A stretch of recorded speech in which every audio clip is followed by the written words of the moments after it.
Kembali di NTV Sports, kita masuk di segmen Gocek bareng Bro Marco.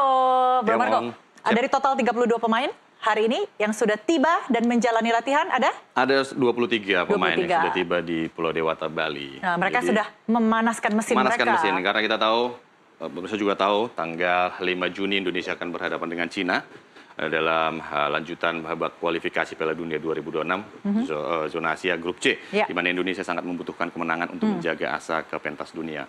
Dan kita akan bahas timnas panaskan mesin, artinya timnas sudah mulai berlatih. Iya, dan hari ini tapi tidak semuanya hadir ya, ada beberapa yang tiba tapi tidak sempat untuk latihan.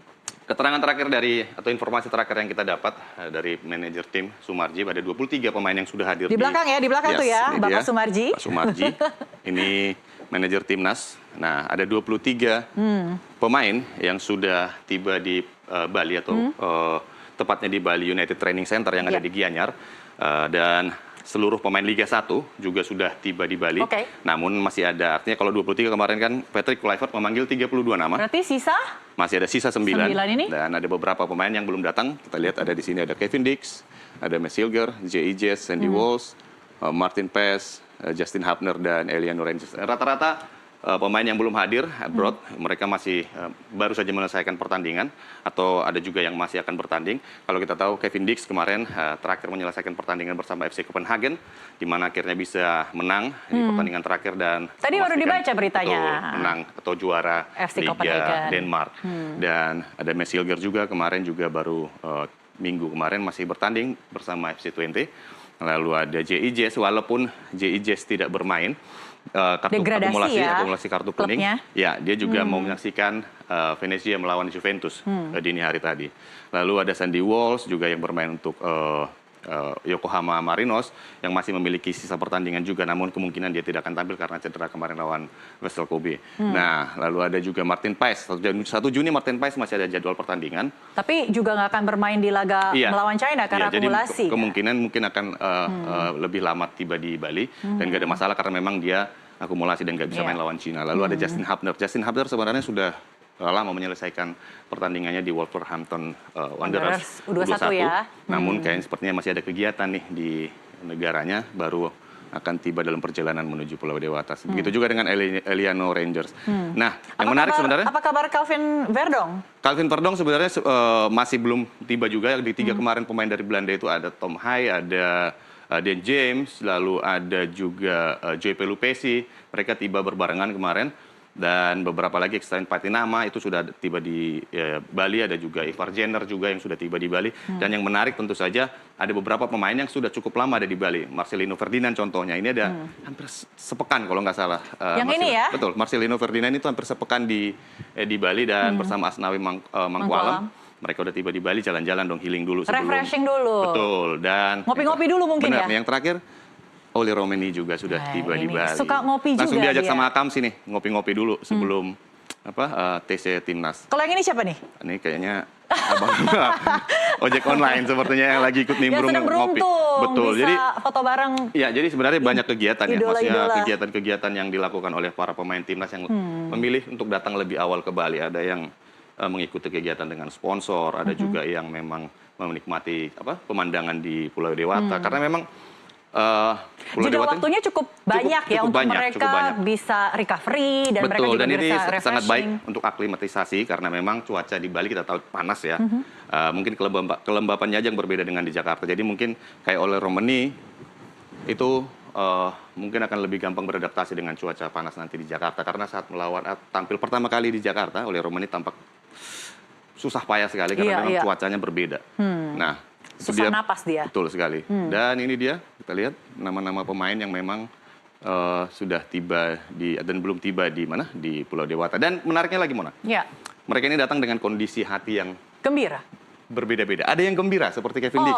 Harusnya gembira dong membela timnas. Betul. Tapi kan Kevin Dix habis juara juga kemarin kan. Jadi dia berbunga-bunga nih. Begitu juga dengan Justin Hubner habis dapat penghargaan di Wolverhampton Wanderers, walaupun itu lewat voting dia menjadi pemain terbaik di sana. Terus ada juga Jordi Amat juga yang membawa JDT juara. Namun ada juga yang dengan suasana yang agak galau. Duka cita. Kenapa tuh? Galau karena JIJS timnya tadi apa namanya? Degradasi ke Seri B. ke Seri B. Oke. Seperti itu. Jadi Lalu ada juga emosi yang bercampur aduk iya. dan ini menjadi tantangan bagi pelatih ya untuk menyamakan visi dan membangkitkan semangat. Betul, bisa untuk begitu. menyampingkan semua apa yang ada di masing-masing individu dan mengutamakan Indonesia. Iya, benar sekali Mona, dan juga ada beberapa memang pemain yang mengucapkan selamat tinggal kepada klub lamanya. Contohnya? Contohnya Max Hilger, dia terakhir kali bermain untuk FC Twente. Musim depan mungkin akan berganti Kevin Dix juga? Kevin Dix juga akan dipindah ke Bundesliga. Lalu ada juga kalau nggak salah Tom Haye juga. Tom Haye juga sudah habis kontrak dengan Almere. Jadi ada beberapa pemain yang memang pertandingan terakhirnya bersama klubnya musim ini. Jadi ya, sekarang mereka waktunya untuk fokus ke timnas. Betul, karena tinggal 1 pekan lagi. Oke, Betul kita geser. Apa yang kita bahas berikutnya adalah yang tadi dibilang subur-subur itu ternyata ini. Ini dia. Jadi kita melawan Cina butuh menang. Iya, ya nggak bisa enggak, tapi sangat harus menang. Betul, dan untuk menang kita harus cetak gol dong. Iya dong. Dan itu kita perlu menyerang. Nah, kita beruntung nih. Di sini kita ini ada pemain-pemain yang sangat subur di Liga 1. Jadi Patrick Kluivert memiliki banyak stok pemain yang dengan naluri menyerang yang cukup baik. Egy Maulana Fikri contohnya 12 gol, 7 assist dalam 1 musim. Ini pemain yang musim musim. Impresif. Nah, ini pemain yang tidak tampil lawan Australia kemarin ya. Australia dan Bahrain dia absen karena memang cedera. Nah, musim ini dia sudah tersedia nih untuk jadi pilihan dari Patrick Kluivert, tinggal nanti sesuai kebutuhan apa enggak nih. Oleh Romeni atau Fikri. Ya, di sini juga ada Sayuri bersaudara. Ya. 7 gol, 10 gol, dan ini ya bisa menjadi kartu truf juga bagi Patrick Kluivert. Dan yang menarik sebenarnya adalah sosok Beckham Putra. Yang baru tiba-tiba landing ya hari ini. 6 gol, 4 assist. Dan menjadi akhirnya ada perwakilan Persib yang ada di timnas. Bandung, iya. Pertandingan lawan Cina dan Jepang nanti. Beckham Putra menggantikan Septian Bagaskara. Jadi kalau ingat nggak, Bro? Mungkin Patrick Kluivert tuh nonton Bro Marco. Betul. Karena kemarin kita sempat mempertanyakan kok nggak ada pemain Persib yang di timnas, mungkin bisa GR dikit lah ya. Bisa GR dikit ya pemirsa ya. Nah, Beckham Putra akhirnya dipanggil. Jadi Beckham Putra ini sebenarnya bukan nama baru sebenarnya di dunia pertimnasan lah, walaupun sebelumnya belum pernah di senior, tapi di usia muda dia udah pernah tampil di U19 bersama pelatih Sintayong sebelumnya, persiapan untuk dan prestasinya juga lumayan ya ketika bersama dia Sintayong. Namanya cukup besar ketika SEA Games 2023 kemarin saat Indonesia meraih emas di Kamboja.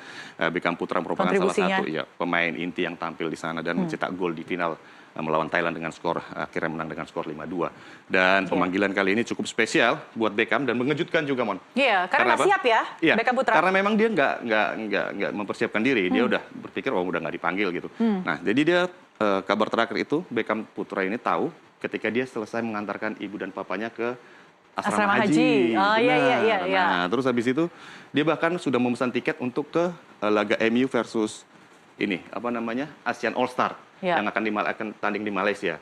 Dia dibatalin semua tuh. Langsung dibatalin berangkat semua. ke Bali. Jam 6 sore tadi udah ada di Halim dan untuk berangkat ke Bali. Mungkin sekarang udah sampai. Tapi hari ini mungkin tadi belum sempat ikut latihan perdana ya? Belum, bersama mungkin dengan karena dia jam 6 baru jam 6 sore tadi Oke. ada di Bandara Halim. Jadi dari Bandung mungkin naik bus langsung ke Halim, langsung terbang ke Jadi Bali. dia salah satu pemain yang tadi miss out ya? Betul. latihan. Jadi kita tadi konfirmasi pertama. juga terkait dengan Septian Bagaskara. Cedera apa sih yang dialami oleh Septian Bagaskara? Kita dapat informasi bahwa memang ada cedera ringan di bagian punggung. Oke, Namun, jadi pelatih tidak mau ambil risiko. Iya, agak riskan untuk dipaksakan berlatih dengan intensitas yang cukup berat. Tapi kalau kita lihat di sini, kan kalau misalnya kita bicara pekan lalu, kita sebut Pique ini sangat fokus pada menit bermain ya, jam terbang para pemain. Betul. Nah kalau kita lihat di sini sebenarnya prestasi gol ini juga diperhitungkan ya?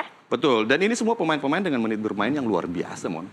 Ini semua pemain-pemain yang di Liga 1 ini menjadi andalan di masing-masing tim. Jadi untuk menit bermain mereka ini nggak ada lawan lah. Iya. Udah pengalaman lah, jam terbang udah banyak. Jam terbang, jadi sentuhan sebenarnya nggak ada masalah untuk pemain-pemain ini. Hanya saja nanti mungkin chemistry. Apakah game plan membutuhkan kehadiran mereka atau enggak, itu kan keputusan ada di tangan pelatih yang menjadi hak prerogatif pelatih lah. Iya. Seperti itu.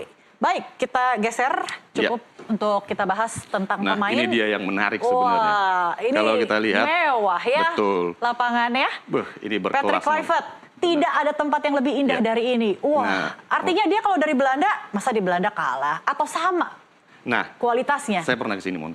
saya lihat lapangan ini secara langsung emang luar biasa. Mungkin secara fasilitas ya, secara modernisasi mungkin Belanda, Eropa, Patrick Kluivert mungkin udah melihat banyak lah. Tapi kalau kita lihat memang Bali United Training Center ini mungkin kita coret-coret sedikit ya. Standarnya internasional ya, bisa dibilang. Betul. Di sini ada dibangun di atas 30 hektar lahan, ada 8 lapangan seperti ini, 8 lapangan. Ini masih kelihatan 1, 2, 3. Itu ada 8 lapangan dengan rumput yang standar FIFA.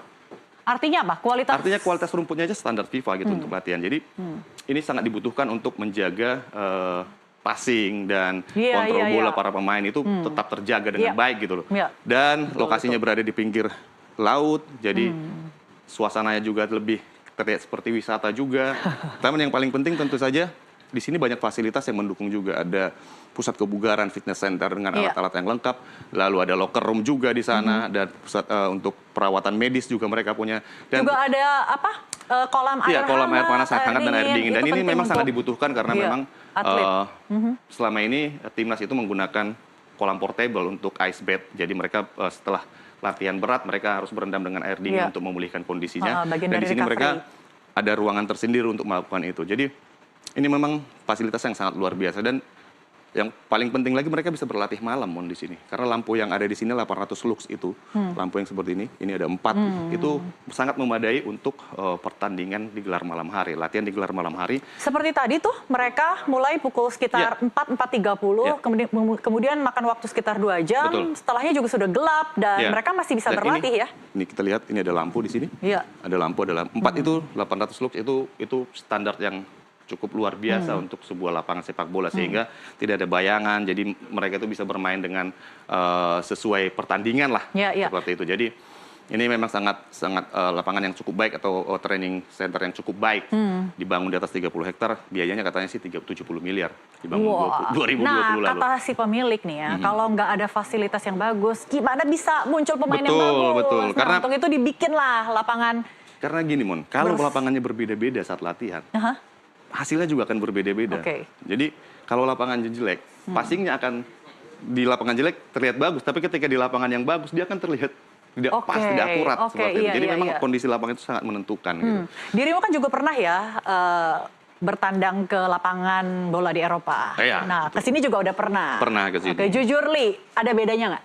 Iya, untuk Bali Training Center seperti yang sekarang ini ya, sebenarnya nggak jauh bedanya ya, nggak banyak bedanya. Saya hanya bisa mengatakan fasilitasnya mungkin akan lebih modern di pusat kebugaran mungkin ya.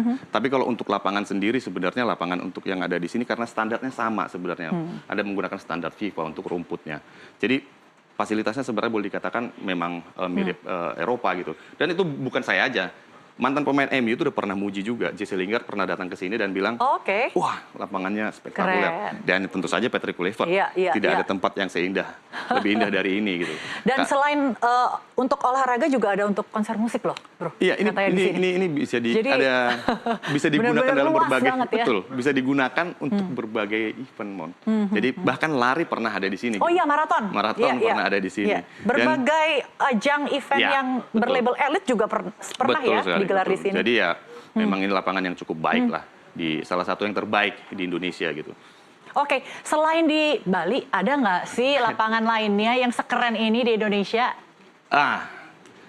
Sebenarnya ada, harusnya ada ya, bukan sebenarnya, harusnya ada. Iya, masa cuma satu-satunya? Betul, karena PSSI bersama FIFA itu membangun lapangan berkualitas internasional, itu ada di IKN. Wartawan pernah diundang untuk melihat langsung. IKN? Betul, di IKN.